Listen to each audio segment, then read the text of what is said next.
Hi, everybody. I'm Dr. Stephen Long, and welcome to the X Factor podcast, the podcast for leaders by leaders. Today, my special guest is Casey Keeler, the head football coach at Sam Houston State. Hi, Casey. How are you today? Steve, great seeing you again, buddy. Yeah, good to be with you as well. All right, let me tell everybody who Casey Keeler is. First of all, he's won 72% of all his games coached. He's the only FCS coach to win a national championship at two different schools. He's number 2 among all active FCS coaches in wins. He has the highest number of NCAA postseason wins. He's been a head football coach since 1993, first at Rowan College in New Jersey, a Division III school, where he appeared in 5 championship games. Then he was the head coach at the University of Delaware, an FCS school, and brought Delaware to 3 championship games with 1 national championship. And he's now the head football coach at Sam Houston State, where he's won a national championship. He's 16-time coach of the year, and that's national, conference, or regional. And ESPN has listed him as one of the top 150 college football coaches of all time. If you'd like to see more accomplishments by Casey, please go to the Sam Houston State website. So Casey, why don't you tell everybody what you see as your job as a head football coach in college? Well, you're dealing with young men who are really formidable years. And I always say that a lot of stuff happens between 18 and 22 years of age. Mm-hmm. And mom and dad don't want to drop them off to a business. Mom and dad want to drop them off to family. And so we try to make this a place where we're family. And I always tell mom and dad, like, listen, we have no problem communicating with you if there's an academic issue or a social issue. I mean, it takes a village. Mm-hmm. Playing time, they're going to deal with me. But so we kind of help. I see myself as someone that's going to help them navigate through the next 4 or 5 years of their life. And hopefully when they're done with us, they move on to be better fathers, better businessmen, better, parents, better husbands. And, so I see my job as a teacher, as a role model, as a mentor. Sometimes I'm just the guy that, they want to come talk to when they got something going on and I have no answers. Just sometimes they have to get it off their chest. Mm-hmm. So my wife says I'm more a psychologist than football coach. But when you're dealing with this age group, you wear a lot of hats. And I think it's really important that, you learn to listen, because as a leader, I think communication skills are really critical. But what we sometimes forget is that part of the communication skill is also listening. So I work hard at trying to be a better listener than even a communicator. Yeah, that's a really good point, because so many times leaders are so eager and anxious to show how smart they are to the followers that they're not really listening. They're waiting to talk. Okay. And then, by doing that, the message just gets, gets diluted, if you will. Yeah. And, one of the things I've learned, Stephen, over time is that, it's so easily to get emotion into your coaching. I'm a very emotional person, but you try to be more mission focused than emotionally focused. Mm-hmm. And so what is the mission? The mission is try to grow this team. The mission is try to be the very best. I mean, that's kind of, we put our goals out there right away. I mean, we don't pretend about this. We're trying to be the best FCS football program in the country. Mm-hmm. And we measure ourselves 3 ways. We measure ourselves winning national championships. We measure ourselves academic excellence, and we measure ourselves our involvement in the community. And so, like, if you're going to play for me, you're going to right up front. This is who I am. This is what we're all about. And let's all kind of get on board together and move in that direction. So everything we do is in a vein of trying to be the best.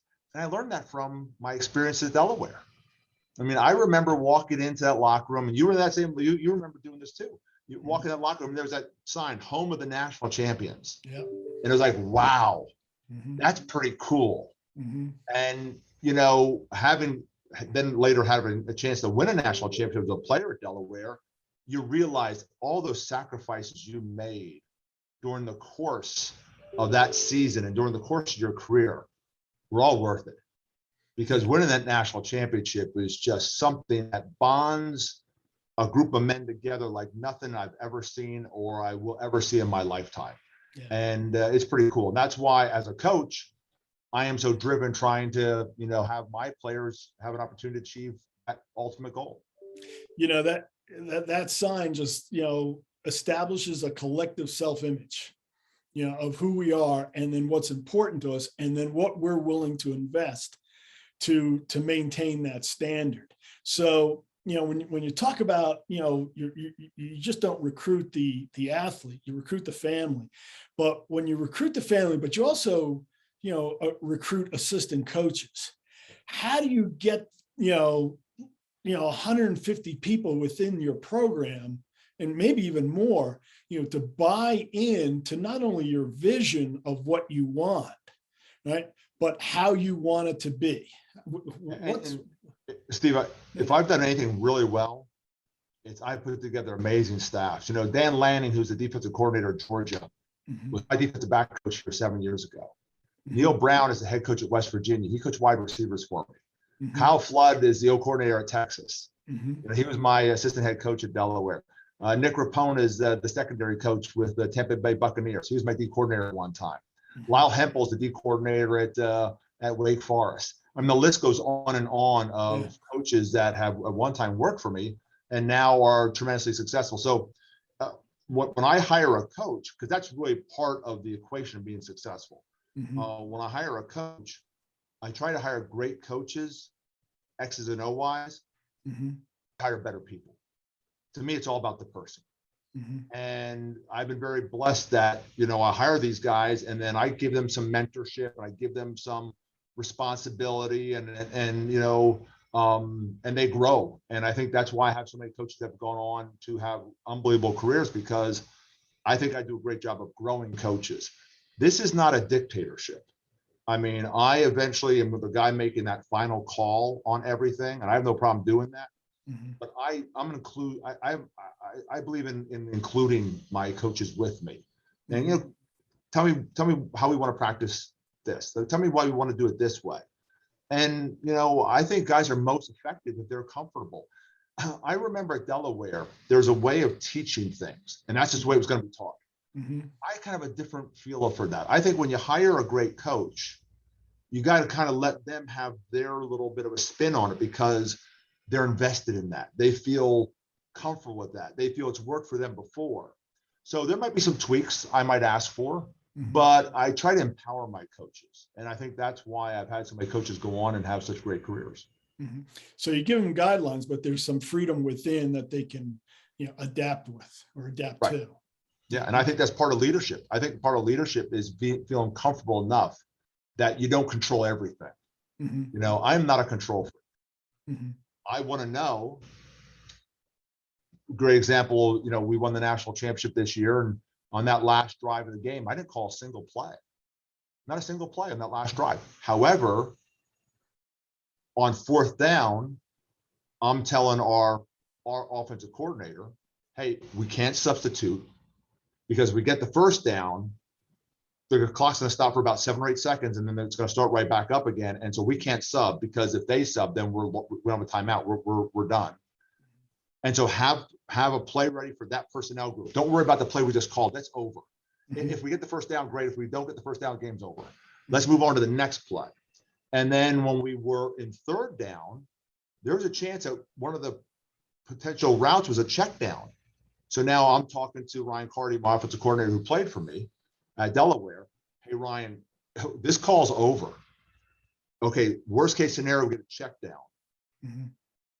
We can still get on the ball and get a play off with that personnel group on the field. Let's get to that play next. So that's kind of what I do. I'm involved in a lot of different aspects of the total game and game plan, but I'm not in the minutia. Those guys are spending, 80, 90, 100 hours a week watching every single clip. I'm more the broad strokes guy, kind of giving them guidance as we go along. So do you find that by empowering your assistant coaches that they develop stronger relationships with their players in their position groups? Absolutely. I think they develop a strong relationship with me also, because they appreciate the fact that I am not, will I step in? Absolutely. I step in all the time. But they also know that I'm giving them a lot of freedom. And with freedom becomes responsibility. You know, if you know, and you have to be accountable. Yeah. You have to be, you know, ready to answer the tough questions. You know, why we did something when I kind of turned it over to you. So yeah, I think, but I think everyone has their own style of leading. And, you know, that's my style of leading. My style of leading is, you know, I am aggressive. I am a take charge. I'm a let's go a million miles an hour. But I also have that side of me where I want to include everybody and I want to hear your voice. And you have to be okay if I say, now we're going to go another direction. Just be happy that you have had that opportunity to have your voice heard. Yeah. All right. So you're so Sam Houston State is now the offending national champions of the FCS division. Okay. I don't like to call them the defending. I like to call them the offending national champions. Yeah. We call ourselves the attacking.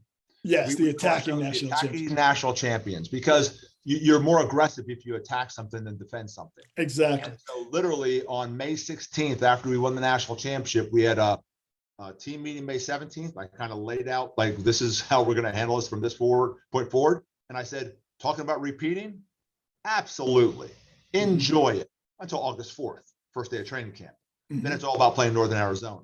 So I sort of let I put down some groundwork for how we were going to enjoy this national championship. But that was part of it. Part of it was we're the attacking national champs. We're not the defending national champs. The other thing we did was the next day was all about, you know, exit interviews. It all about was player evaluations, self-evaluations, and then player evaluations. Because it's always good to hear like how they think they're doing versus how you think they're doing. Because it's important that, you know, we're kind of all on the same page in terms of like, and I say, listen, guys, have thick skin. Our jobs to make you better. And, you know, I heard this phrase one time and I really didn't buy into it, but then as things went on, I bought into it like 100%. And that phrase is perception to reality. And so if your perception, like when we're coaching you hard on the football field, is that we're assholes, that's your reality. If your perception is, man, coach is trying to make me better, that's your reality. So we talk a lot about those kind of things. And I think that's really important in leadership to kind of put these mental images in their brain to say, so they understand. Because that's as much as anything, Steve, but you know, you being a former football coach, you know that they're not going to perform at the highest level if they have these mental blocks that they're creating in their brain because they don't like how you're talking to them. And say, I'm talking to you that way because I'm trying to make you great. You came here for a reason. And one of those reasons is that you want to get better. You want to be great. You know, if it's to play in the NFL, it's to play in the NFL. If it's to be the greatest running back in FCS, it's great. If it's to be a contributor on a team that wins a national championship, whatever it may be. So your perception knows your reality. If your perception is that we're assholes, that's going to be your reality and we'll never get anywhere. Yeah, but it goes back to the mission and purpose. You know, if I'm here to win a national championship and my role is to be the best player that I can be, right? Then why is my leader talking to me this way? Well, he must be, because he's got the same mission, same purpose. So he must be trying to get me better, right? Rather than, you know, perceiving it defensively, right, as an attack on my character or my ability.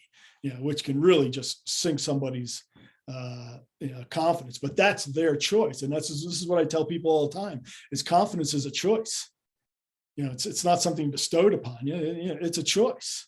So let me talk about, let us talk about what happened last season, because what many people don't know about the FCS level of football is it's similar to, you know, to what people see, you know, on CBS and ESPN and ABC all the time, is that there were two teams that were pretty much like Alabama and Clemson, where North Dakota State and James Madison won the national championships in the last 9 years. Right. Okay.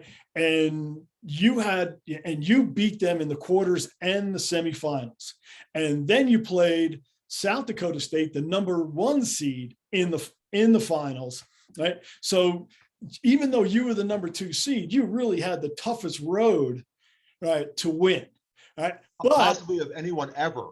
ever. You know, Yeah. because you basically had the best 3 teams in the country all on our side of the bracket. Right. And so, that's a challenge right there in terms of how to handle those expectations. So the first thing we do is, we watch the selection show and we just have some fun with the kids. And then I say, okay, those little brackets that everyone had, we don't have those. Those brackets don't exist. Right. I don't know who we play after Monmouth. I just know we play someone after Monmouth. But man, understand this. And just to give you some history, I am 16-0 in first round games. Yeah. I've never lost a first round game. Right. And I think a lot of that is not letting the kids get caught up with what's next. Because there is no what's next. Yeah.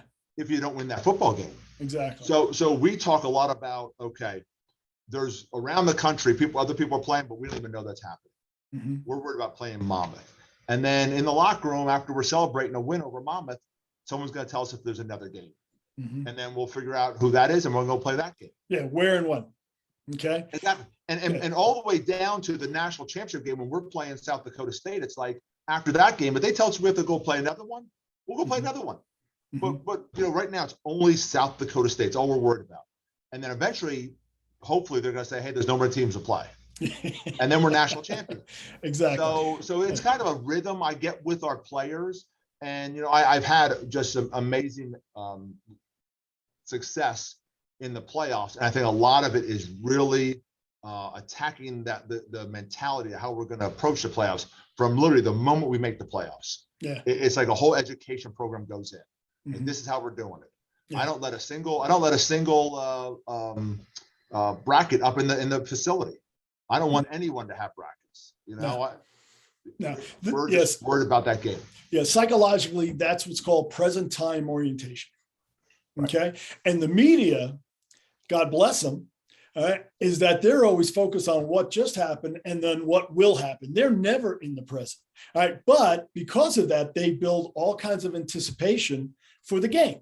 Right, which from a media standpoint and a promotional standpoint is exactly what you need to do. But this is where the players and coaches have to separate themselves from that kind of a mindset. It's a completely different mindset that a fan has than what a performer or athlete has.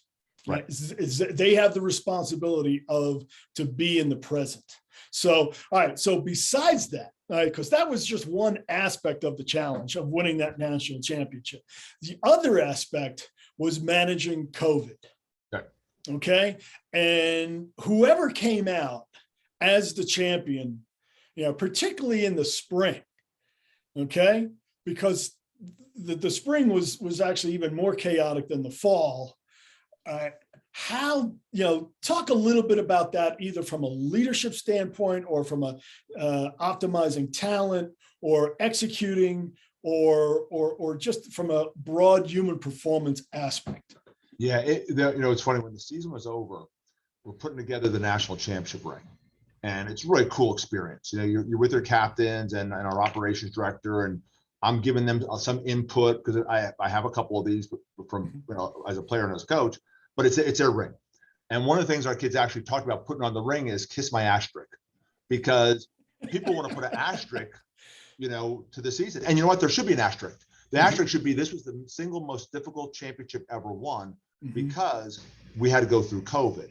And what wrong with COVID is you wouldn't know if you're playing week to week because you're looking around the nation and there's teams that aren't playing. And how are you managing COVID?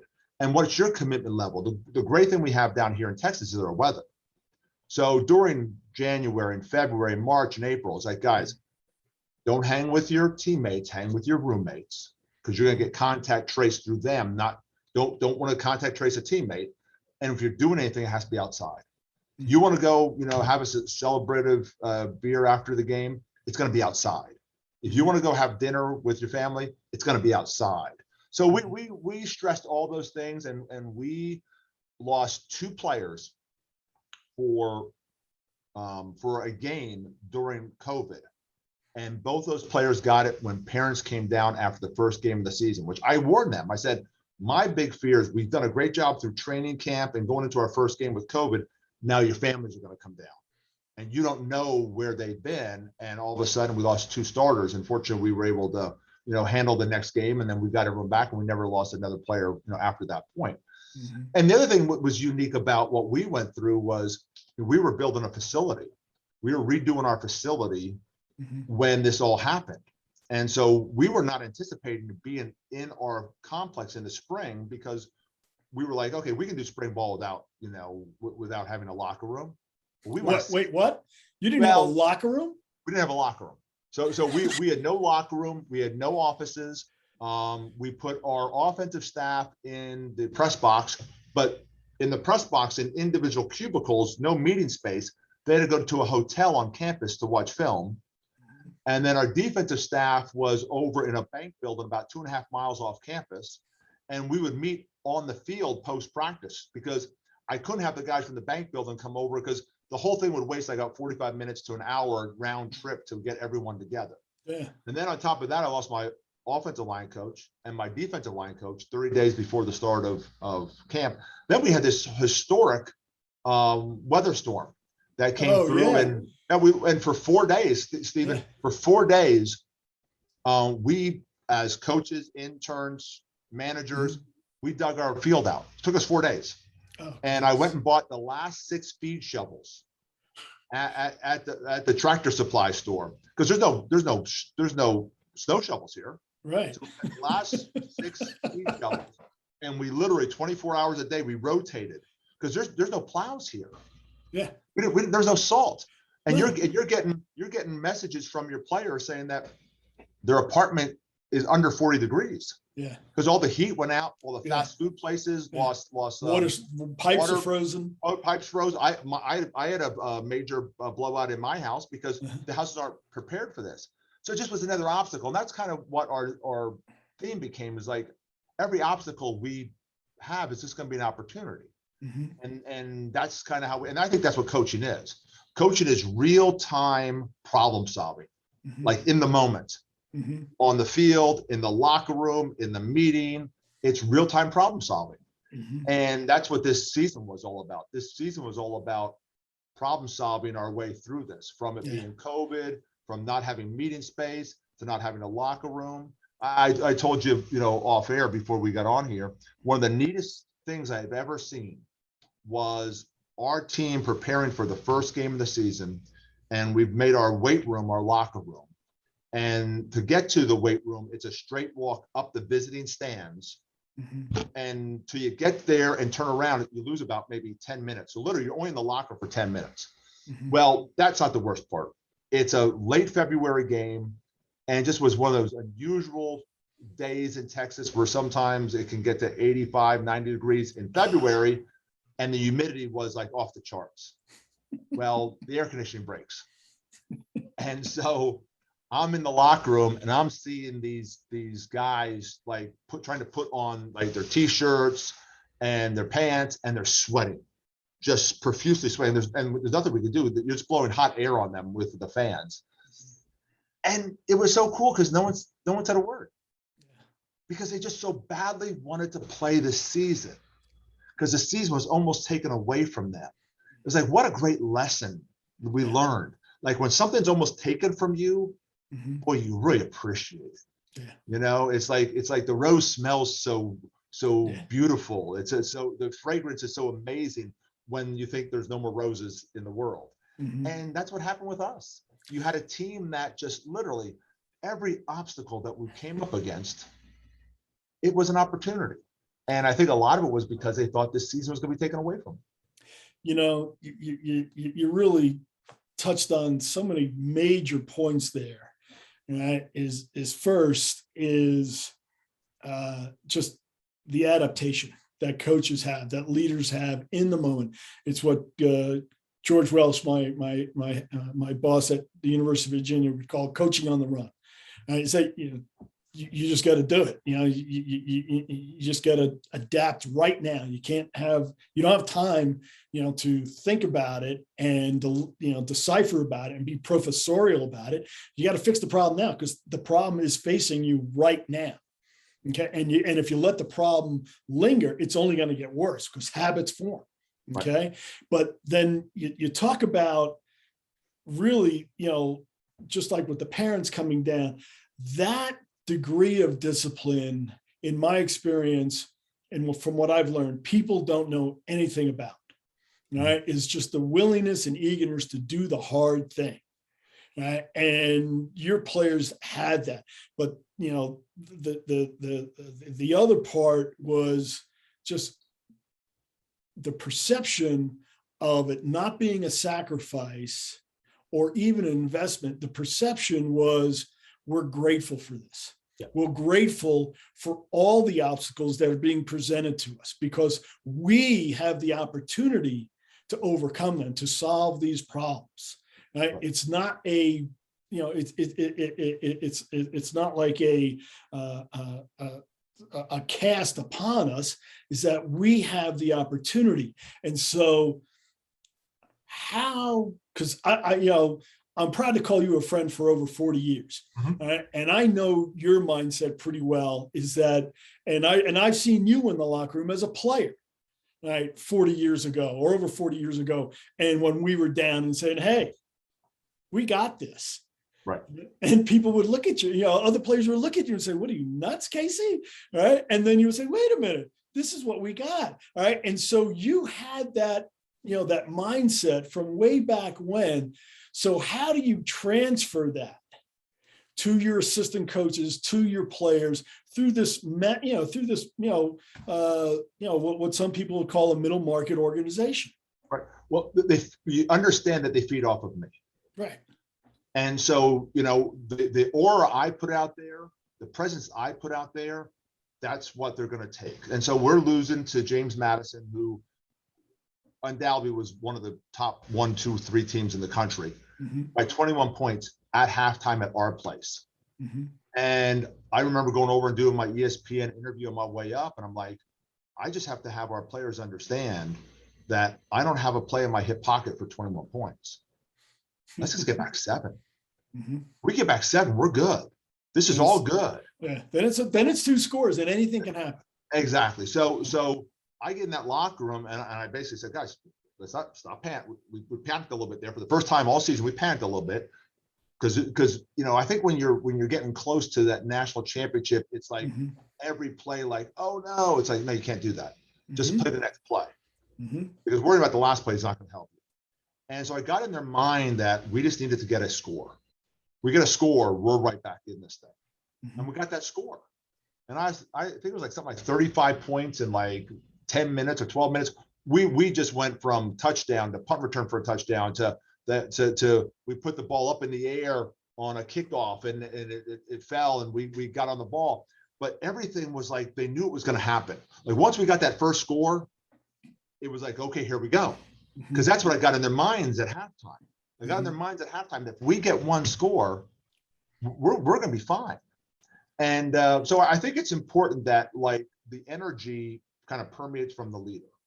And so I made sure I got my offensive staff and my defensive staff before they went and talked to the kids and said, okay, this is the mindset we have to have.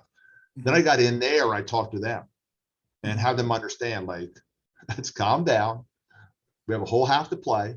Mm-hmm. And all I need is 7 points. I don't need 21. Mm-hmm. I just need 7. Just give me 7. Get us 7 and we're going to be good. Yeah. And so when we got that 7, you could just see the collective sigh on the sideline. Like, and all of a sudden the energy just ramped up to a higher level because it was like, oh God, here we go. Yeah. And we did. We put the whole thing together. But what people don't understand, and this happens in business too, because a lot of people in that second or third place going, oh man, how are we going to make up this gap? Right. And they really get perfectionistic. They really actually narrow their margin of error, which actually puts more pressure on them. Right. But I've seen this with not only individuals, but also teams and organizations, is that once they get the momentum on their side, right, then the pressure actually shifts to your competitor. Mm-hmm. Okay. And then they get perfectionistic. Right. And then they're more likely to make a mistake that you can capitalize on. So even though you're down 2 scores, or, you might be down in the marketplace in the market share, right? The pressure has actually been moved to whoever's leading. Right? And then because they may not be as well psychologically trained, right? Then they're more likely to screw up. Okay. And so it's a unique phenomena that a lot of people don't see it, that it's actually on both sides. Right. Is that, yes, the momentum shifts to you and you're jacked, all right, but the pressure shifts to them and they get tight. And that's really where the ball game is won or lost. Yeah, you could see it as the game is going, and also we make another play, you could just see them like, oh my God, what's happening here? And then we made another play. It's like, oh my God, what's happening here? So as we accelerated our momentum and determination and belief that we could get this done, you could see them starting to fall apart. Like, this might not work out for us, and we aren't going to be national champions, or we're not going to go play for that national championship. So yeah, it was pretty powerful, that moment. And I think it just sort of solidified all the things that we're going through for the whole season. And that's why when we went to that national championship game, most people might not know this, but there's 5 lightning delays. Yeah. We got to a point in the national championship game where they had to send us off the field. And then 5 different times they came to us and said, hey, lightning strike, we're out in 30 minutes. And then 20 minutes later, hey, no, there's another lightning strike. It's going to be 30 minutes from now. And so I would go in every time, Steve, and I'm like, hey guys, we're going out in 30 minutes. Hey guys, we're going out in 30 minutes. And so one of the things that was happening unbeknownst to me during that time was the players were actually in the locker room, enjoying the moment, talking about, this is only fitting. They weren't like complaining. They weren't like, oh, what's happening? This was only fitting for all the obstacles that we've gone through. Because that was one of my themes as we were going through this. Like, look how we handle these obstacles. Nothing bothers us. It's an opportunity. There's never a panic. It's an opportunity. And so unbeknownst to me, they're, as players in that locker room, talking about, this is only fitting. We will be national champions because this is only fitting for us to end the season this way. And then finally, I decided I'm not going to tell them any more about lightning delays until I'm 100% sure we're going out. And I went and told the fellas, hey, 10 minutes, it's all clear, we're going out. And I go back to, towel off and, change my clothes. And all of a sudden the music goes on. And we generally don't have music. Like when we come off the field after warmups, there's like about a 5 to 7 minute time period. There's still music on, then it's turned off. And there's about a 10 to 15 minute window where we're just like all locked in and we're not doing the music anymore. Boys turn the music on and it's blaring. I mean, it's to decimal levels that like probably would be concerning for, people that have hearing issues. And I kind of peek around the corner and they're dancing. It's a mosh pit. They're so excited to go out and win this national championship. Like, you couldn't have scripted anything better. And sometimes as the head coach, what you realize is sometimes you need to remove yourself. I was not going to interject myself there. I wanted to turn the music on. But when the music went on, it made sense. Yeah. And when I see them dancing, it makes sense. And so it's like, you know what? They have me covered. I'm not going to interject myself. And I think that's part of being a leader too, is knowing when to insert yourself and knowing when to just let things kind of work out on their own. Yeah.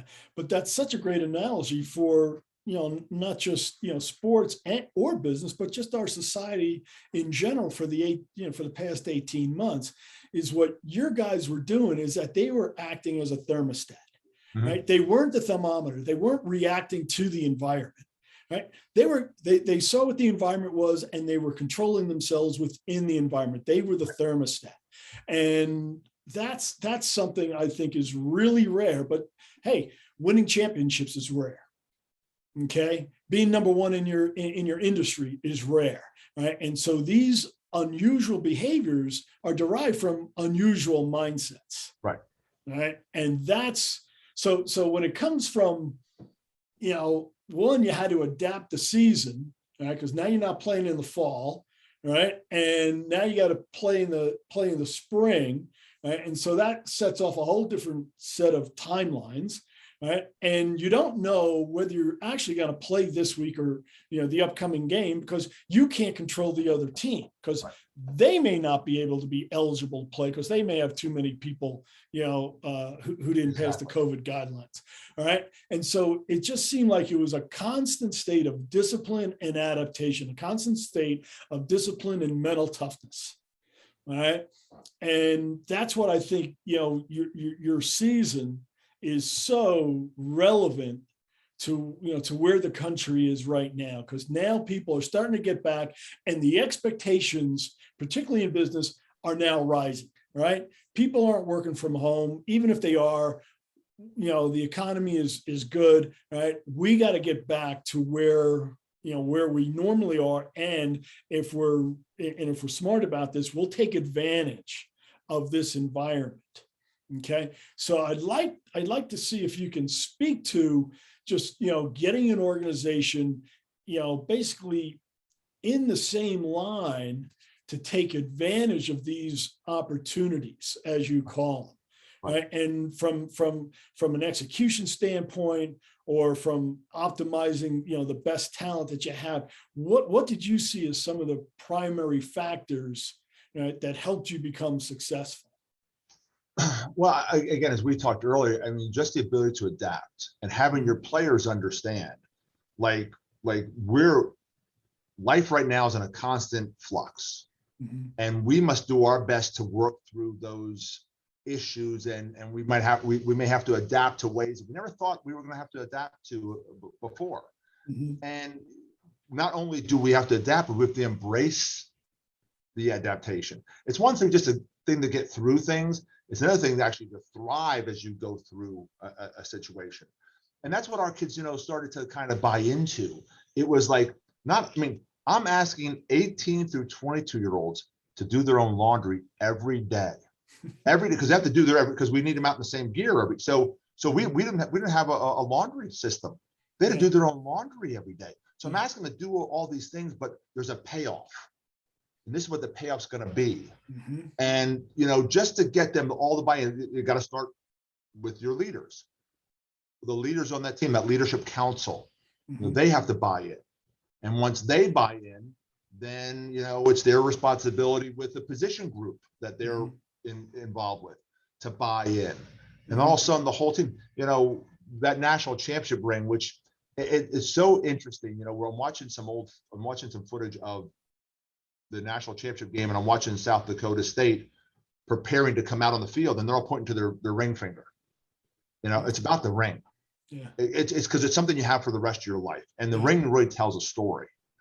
And so our guys understood that to do something great was going to be it was going to be hard, but it's going to last forever for us. And I coined this term immortality. When you win a national championship, you get immortality. I was doing a clinic at Michigan, and I walked in the big house, and I saw that in 1901, 1902, 1903, and I think 1904, they won the national championship. I know that because 100 years later, they're still flying the flags of the national championship. It's the same thing here. For the rest of eternity, this national championship is going to be celebrated here. For the rest of eternity, they're going to have those rings on their fingers. And so it's just a way you got to captivate their vision of what they want. You have to captivate, that part of them inside that, was willing to go that extra mile for greatness. And if you're able to do that, then you can kind of get them all going the same direction.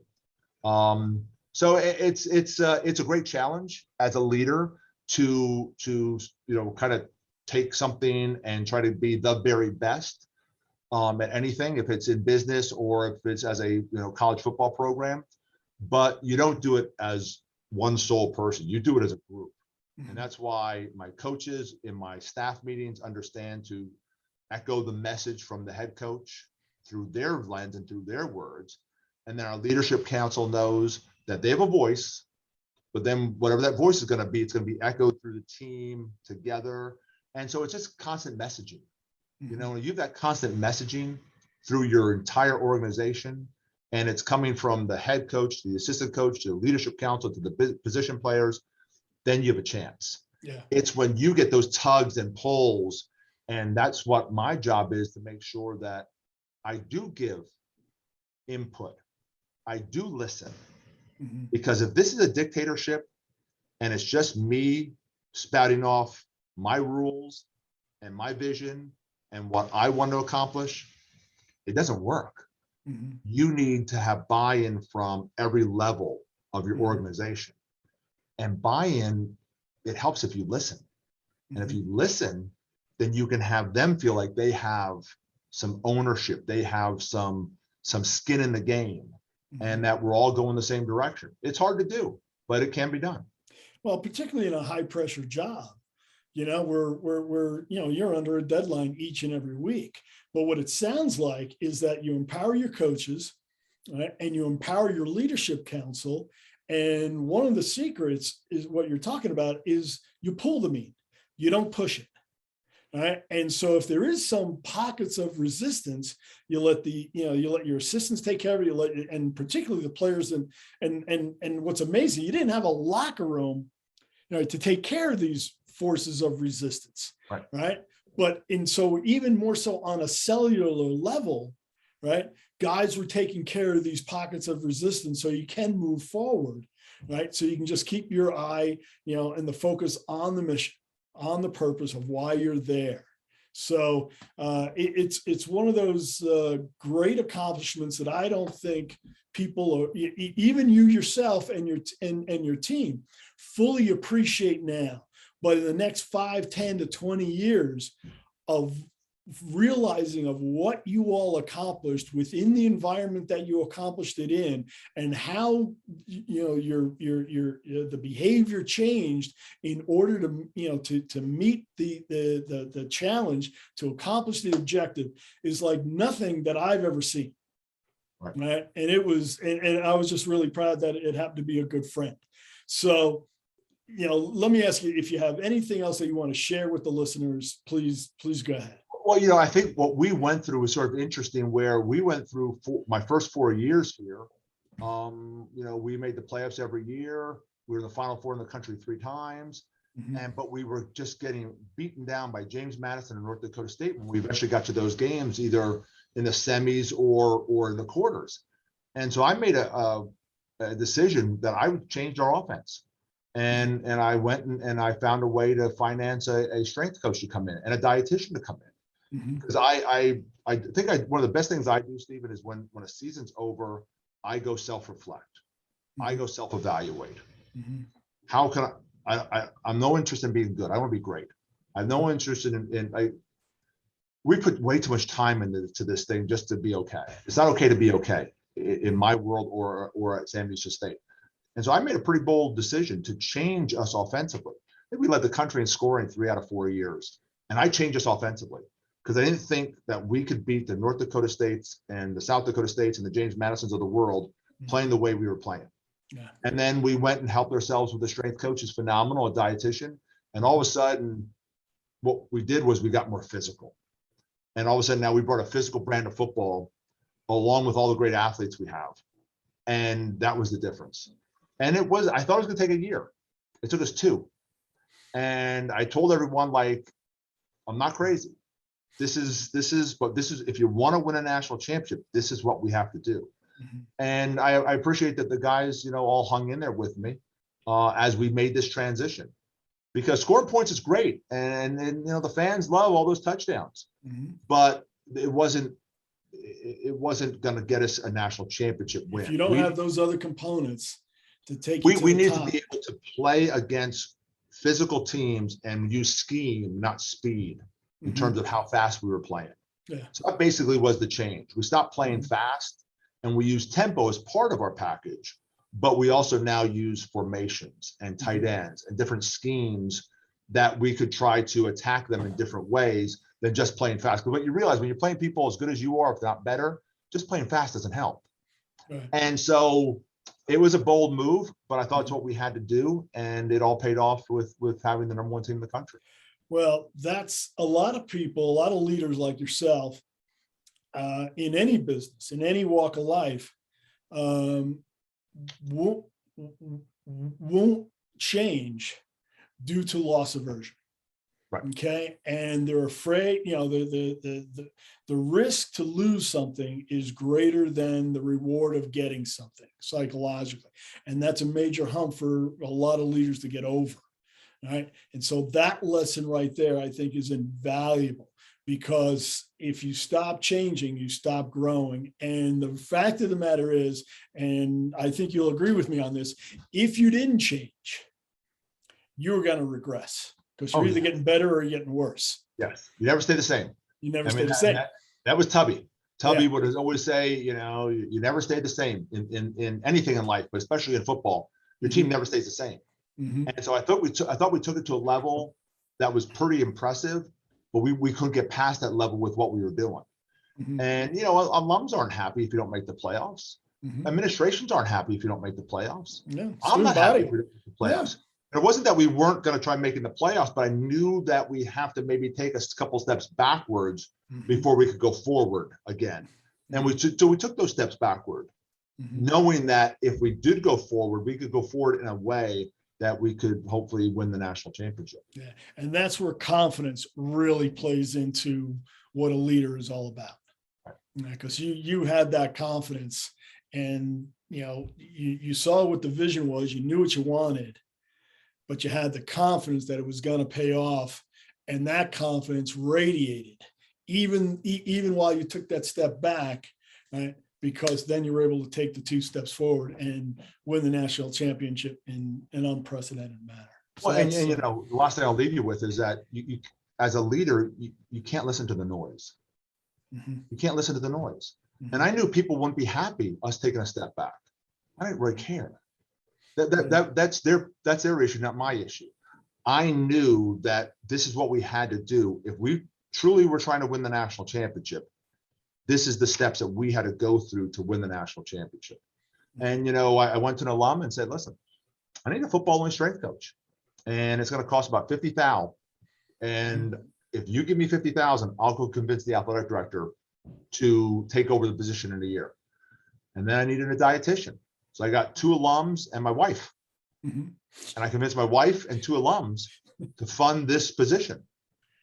And I said, 2 years, you will fund it for 2 years. And after the second year, I'll convince the administration to take over this position. And that's what we did. So I had a plan in place, and I knew that though we may take a step back as we go through this transition, and we did take a step back, but then the steps forward we made were pretty impressive.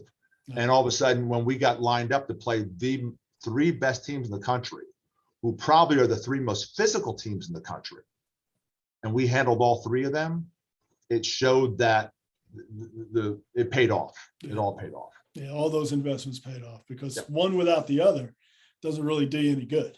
No.